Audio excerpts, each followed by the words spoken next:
తెలుగువారి కొత్త సంవత్సరం ఉగాది రాబోతూ ఉంది. అయితే ఉగాదిలోగా లేదా ఉగాది రోజున మీ ఇంటి గుమ్మానికి ఇది ఒక్కటి కడితే చాలు, దరిద్రం తొలగిపోతుంది. కొత్త సంవత్సరంలో మీకు ధనాదాయం కలుగుతుంది. అంతేకాదు, మీపై ఉన్న చెడు శక్తులు, మీ ఇంట్లో ఉన్న నెగటివ్ ఎనర్జీ మొత్తం పోయి మీ జీవితంలో కొత్త వెలుగులు నిండుతాయి. మరి ఉగాది రోజున లేదా ఉగాదిలోగా మీ ఇంటి గుమ్మానికి ఏం కట్టాలో ఇప్పుడు ఈ వీడియోలో తెలుసుకుందాం. ఉగాది పండుగను తెలుగు ప్రజలు ఎంతో ఘనంగా జరుపుకుంటారు. ఈ ఉగాది పండుగ ప్రతి సంవత్సరం చైత్ర శుద్ధ పాడ్యమి రోజు జరుపుకుంటారు. కొత్త యుగానికి ఆది కాబట్టి ఉగాది అయినది. ఉగాది అంటే ఉగా ప్లస్ ఆది అంటే ప్రపంచం యొక్క జన్మ ఆయుష్యులకు మొదటి రోజు అనగా సృష్టి ప్రారంభమైన రోజు. యుగము అనగా జత అనే అర్థం కూడా ఉంది. ఉత్తరాయణం దక్షిణాయనం కలిపితేనే సంవత్సరం అవుతుంది. ఈ ఉగాది రోజు నుంచి తెలుగువారి కొత్త సంవత్సరం ప్రారంభమవుతుంది. ఇది తెలుగువారి మొదటి పండుగ. ఉగాది రోజు కొత్త పనులు మొదలు పెడుతూ ఉంటారు. ఉగాది రోజు పొద్దుటే లేచి తల స్నానం చేసి కొత్త బట్టలు కట్టుకుని ఉగాది పచ్చడితో కొత్త పనులు ప్రారంభిస్తారు. ఉగాది పచ్చడి ఉగాది పండుగకు ప్రత్యేకమైనది. ఉగాది పచ్చడి షడ్రుచుల సమ్మేళనం. అంటే కారం, తీపి, పులుపు, వగరు, ఉప్పు, చేదు, ఈ 6 రుచులు కలగలిసిన ఉగాది పచ్చడి తెలుగువారికి ప్రత్యేకం.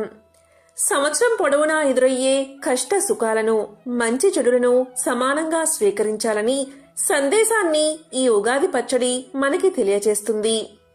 హిందువులకు అత్యంత ఇష్టమైన ఈ ఉగాది పండుగ ముఖ్యంగా తెలంగాణ, ఆంధ్రప్రదేశ్, మహారాష్ట్ర, కర్ణాటకలో ప్రత్యేకంగా జరుపుకుంటారు. తెలంగాణ, ఆంధ్రప్రదేశ్లో ఉగాదిగా పిలుస్తూ ఉంటారు. ఉగాది పండుగ చైత్ర మాసంలో పాడ్యమి రోజు వస్తుంది. పక్షుల కిలకిల అరుపులతో, కోకిల స్వరాలతో, పచ్చని తీగలతో ప్రకృతి అందాలను ప్రత్యక్షంగా చూస్తే మనకి ఉగాది గొప్పతనం తెలుస్తుంది. ఇప్పుడు వచ్చే తెలుగు సంవత్సరం శ్రీ క్రోధినామ సంవత్సరం ప్రారంభమవుతుంది. ఆకులు రాలి ఆ తర్వాత వసంతం వస్తుంది. ప్రకృతి ఎంత శోభానమాయంగా తయారవుతుంది. ఈ రోజు నుంచి తెలుగు సంవత్సరం ప్రారంభమవుతుంది. కాబట్టి తెలుగువారు ఈ పండుగను బాగా జరుపుకుంటారు. కొత్తగా ఈ రోజు పనులు ప్రారంభిస్తారు. చైత్రశుద్ధ పాడ్యమి రోజునే సూర్యోదయ వేళలో బ్రహ్మదేవుడు సృష్టిని ప్రారంభించాడని చెబుతూ ఉంటారు. పురాణాలు కూడా ఈ రోజే బ్రహ్మ సృష్టి చేశాడని చెబుతున్నాయి. చైత్రమాసి జగత్ బ్రహ్మ సపర్ణ పదమే అహాని వత్సరాదౌ వసంతాదౌ రసరాధ్యే తదేవచ. బ్రహ్మకల్పం ప్రారంభమైన మొదటి ఉగాది ప్రభవ, మొదటి ఋతువు వసంతం, మొదటి నెల చైత్రం, మొదటి తిథి పాడ్యమి, మొదటి వారం ఆదివారం. ఆ రోజే సృష్టి ప్రారంభమైనది. చైత్రమాసం శుక్లపక్షంలో సూర్యోదయ వేళకు పాడ్యమి తిథి ఉన్న రోజును ఉగాదిగా నిర్ణయిస్తారు. పూర్వం ఒకప్పుడు సోమకాసురుడు అనే రాక్షసుడు బ్రహ్మదేవుడి దగ్గర ఉండే వేదాలను అపహరించాడు. ఆ వేదాలను తీసుకుని ఎవరికీ కనబడకుండా సముద్ర గర్భంలో దాక్కున్నాడు. ఈ విషయం స్థితికారకుడైన విష్ణుమూర్తికి తెలిసింది. దీంతో ఆయన మత్స్యావతారం ఎత్తి ఆ రాక్షసుణ్ణి సంహరించి ఆ వేదాలను తీసుకుని బ్రహ్మదేవుడికి అప్పగించాడు. దీంతో బ్రహ్మదేవుడు తిరిగి సృష్టిని ప్రారంభించాడు.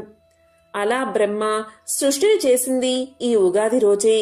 దీంతో ఈ రోజుకు పురాణాల్లో ప్రాముఖ్యత కలిగింది. ఇక మనకు ఒక సంవత్సరం పూర్తయితే బ్రహ్మదేవుడికి ఒక రోజు అవుతుంది. అంతేకాదు, వసంత ఋతువు కూడా ఈ రోజే ప్రారంభమవుతుంది. అందుకే నూతన జీవితానికి నాందిగా ఉగాది పండుగను జరుపుకుంటారు. శాలివాహనుడు పట్టాభిషిక్తుడైన ఈ రోజు ఆచరణలోకి వచ్చిందనే మరో కథ కూడా ఉంది. ఉగాదిని యుగాది అని కూడా పిలుస్తారు. ఉగా అంటే నక్షత్ర గమనం. దీనికి ప్రారంభమే ఉగాది అని అర్థం. ఉత్తరాయణ దక్షిణాయన జెండతో ఉగాదిగా మారింది. రాబోయే ఈ తెలుగు సంవత్సరం అందరికీ శుభాలను తెచ్చిపడుతుంది. ఈ సంవత్సరంలో ప్రతి ఒక్కరికి శుభాలే జరుగుతాయి. అన్ని శుభకార్యాలే జరుగుతాయి. ప్రతి ఒక్కరూ శుభవార్తలే వింటారు. అదృష్టం కలుగుతుంది. నెగటివ్ ఎనర్జీ తొలగిపోతుంది, దిష్టి దోషాలు తొలగిపోతాయి. మరి దిష్టి దోషాలు, నెగటివ్ ఎనర్జీ పోవాలి అంటే ఉగాది లోపు లేక ఉగాది రోజు గుమ్మానికి ఇది తప్పకుండా కట్టండి. ఈ తెలుగు సంవత్సరంలో అంతా మంచి జరగాలని గుమ్మానికి ఇది కడితే అంతా శుభమే జరుగుతుంది. మరి ఏం చెయ్యాలో ఇప్పుడు తెలుసుకుందాం. దీనికి మీరు ఈ వస్తువులు తీసుకోండి.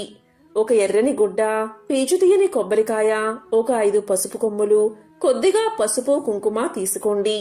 ముందుగా కొబ్బరికాయ తీసుకుని పసుపును నీటిలో కలిపి ఆ పసుపును కొబ్బరికాయకు రాయండి.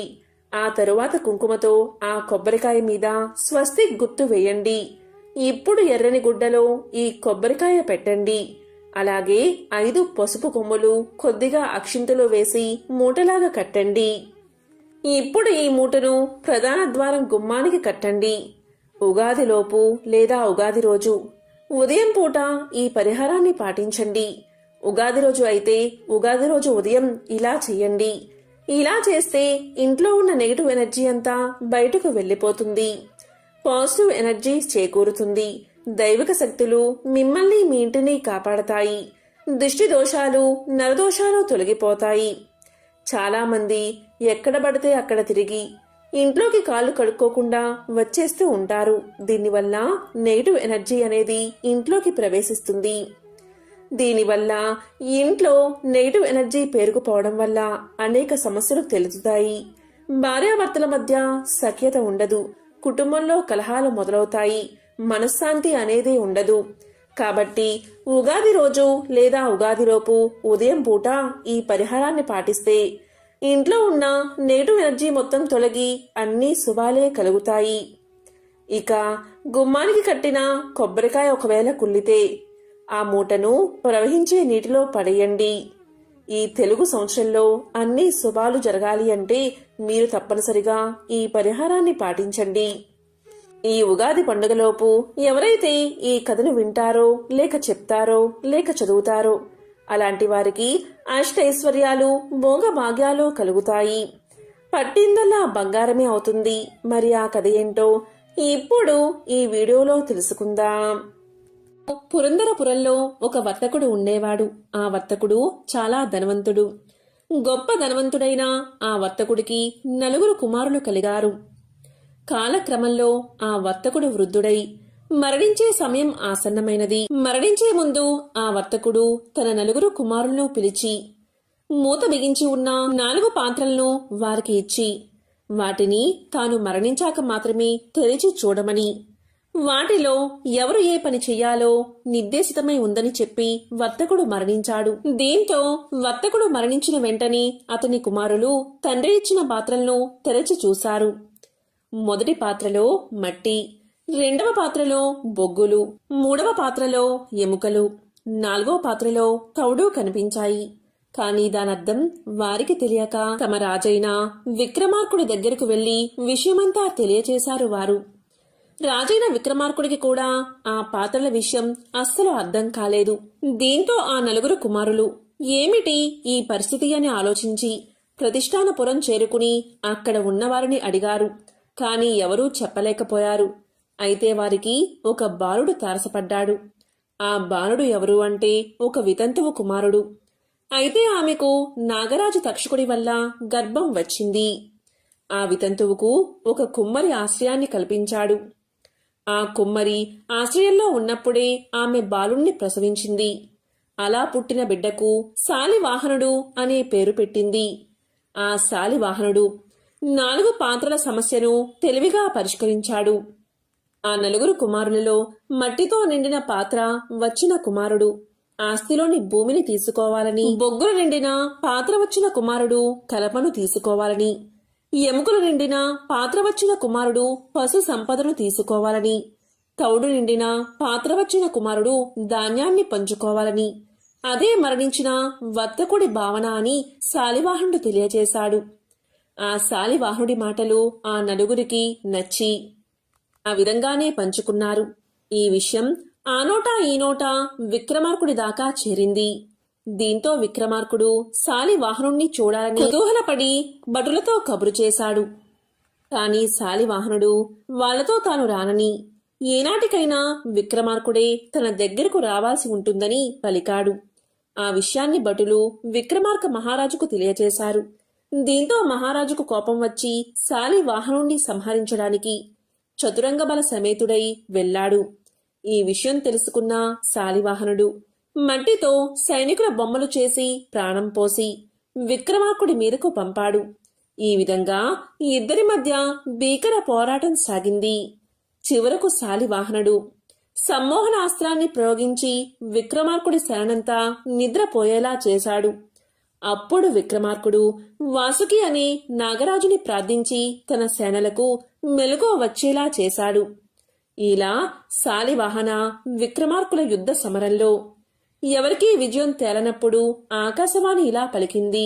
నర్మదా నదికి ఉత్తర దిక్కున ఉన్న ప్రాంతాన్ని విక్రమార్కుడు, దక్షిణ దిక్కు ఉన్న ప్రాంతాన్ని శాలివాహనుడు పాలించమని ఆకాశవాణి తెలియచేసింది. తరువాత శాలివాహనుడు విక్రమార్కుడు ఇద్దరూ కూడా యుద్ధాన్ని విరమించారు. ఇలా శాలివాహనుడు ఒక శకానికి స్థాపకుడు అయ్యాడు.